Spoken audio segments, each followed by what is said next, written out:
మీ personal interviews మరియు వ్యాపార ప్రకటనల కొరకు ఈ నెంబర్ని సంప్రదించండి. అందరికీ నమస్కారం. ఈ డయాబెటీస్ సమస్య వచ్చిన తర్వాత శరీరంలో కొన్ని మార్పులు జరుగుతూ ఉంటాయి. బరువు తగ్గిపోవడం, వీక్ అయిపోవడం, కళ్ళు మసకబారటం, అదేవిధంగా అలసట.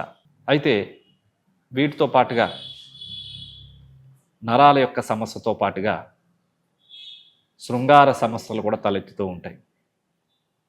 అంటే శృంగారం చేసేటప్పుడు అంగస్తంభన సరిగా లేకపోవడం, తొందరగా వీక్ అయిపోవడం, రక్త ప్రసరణ సరిగా జరగక ఈ రకమైనటువంటి నరాలు శక్తి తగ్గి వాళ్ళు యొక్క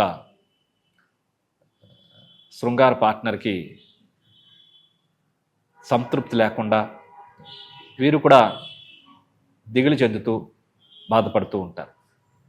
కానీ కొన్ని ప్రత్యేకమైనటువంటి ఆసనాలు చేస్తే ఆ యొక్క భాగాల్ని, ఆ పెల్విక్ పార్ట్స్ని ఎనర్జైజింగ్ చేసి అక్కడ రక్త ప్రసరణ బాగా జరిగి వాటికి చక్కటి వ్యాయామం జరగడం ద్వారా ఆ పెల్విక్ పార్ట్స్లో ఆ యొక్క రీప్రొడక్టివ్ పార్ట్స్ని ఎనర్జైజింగ్ చేయడం ద్వారా ఈ సమస్యలను సులభంగా అధిగమించవచ్చు.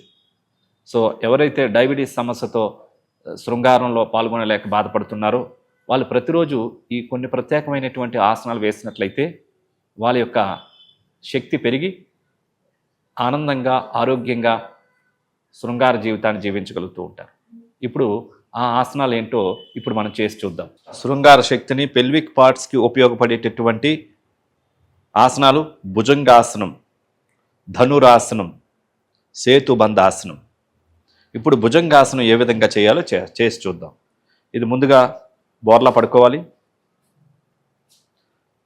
పాదాలు రెండు జతలో ఉంచుకోవాలి, రెండు చేతులు భుజాల కింద ఉంచి ఇప్పుడు శ్వాసను తీసుకుంటూ హెడ్ రైజ్ చేస్తూ పూర్తిగా తలను పైకెత్తి ఆకాశం వైపు చూస్తున్న విధంగా ఉండాలి. ఈ విధంగా 10 కౌంట్ నుంచి 20, 30 వరకు కూడా ఉండవచ్చు. తర్వాత యథాస్థానానికి రావాలి. ఇప్పుడు ధనురాసనం చేస్తాం. ఈ విధంగా బోర్లా పడుకున్న తర్వాత కాళ్ళు రెండు ఫోల్డ్ చేసి రెండు చేతులతో రెండు పాదాల దగ్గర పట్టుకొని పూర్తిగా హెడ్ రైజ్ చేసి కాళ్ళను పైకెత్తుతూ ఎంత వీలైతే అంత స్ట్రెచ్చింగ్ చేసి ఉంచాలి. ఈ ఆసన స్థితిలో 10 సెకండ్ల నుంచి 20 సెకండ్లు, 30 సెకండ్లు, 40 సెకండ్లు కూడా నిదానంగా అలా పెంచుకుంటూ వెళ్ళాలి. తర్వాత నిదానంగా యథాస్థానానికి చేతులను రిలీజ్ చేసి కాళ్ళని కూడా నార్మల్గా తెచ్చుకొని యథాస్థానంలో ఉండాలి. ఇప్పుడు సేతుబంధాసనం చేస్తాం. వెళ్ళకల్లా పడుకోవాలి, కాళ్ళు రెండు ఫోల్డ్ చేసి రెండు చేతులతో పాదాల దగ్గర పట్టుకోవాలి. ఈ స్థితిలో వెన్నుముకను పూర్తిగా పైకి లేపాలి. ఎంత వీలైతే అంత పూర్తిగా పైకి లేపి ఛాతీని గడ్డానికి తాకించి ఆసన స్థితిలో స్థిరంగా ఉండాలి. ఇప్పుడు నిదానంగా యథాస్థానానికి రావాలి. ఇప్పుడు చేతులను కాళ్ళను రిలీజ్ చేసి కాళ్ళు స్ట్రైట్గా తెచ్చుకోండి. ప్రశాంతాసనంలో విశ్రాంతిగా ఉండండి. చూసారు కదండి, ఈ భుజంగాసనం, ధనురాసనం, సేతుబంధాసనం ఒక్కొక్క ఆసనాన్ని 5 సార్లు చొప్పున కనుక చేస్తే ఫస్ట్ మీ డయాబెటీస్ కంట్రోల్ అవుతుంది. అదేవిధంగా మీ స్ట్రెస్ లెవెల్స్ కూడా తగ్గిపోతాయి. అంతేకాకుండా మీకు శృంగార శక్తి బాగా పెరుగుతుంది. అంగస్తంభన బాగా జరిగి మీరు ఎక్కువ సమయం శృంగార యోగంలో ఉండగలుగుతూ ఉంటారు. సంతృప్తికరంగా ఉంటుంది, ఆనందంగా ఉంటారు. మీ మెంటల్ డిప్రెషన్స్ కూడా తొలగిపోతూ ఉంటాయి. మరి ఈ రకమైనటువంటి ఆసనాల్ని ప్రొద్దున్న, సాయంత్రం వీలుంటే 2 పూట్ల మీరు సాధన చేసినట్లయితే 21 రోజుల నుంచి 41 రోజుల్లో ప్రత్యక్షమైనటువంటి మార్పుల్ని మీరు చూడగలుగుతూ ఉంటారు.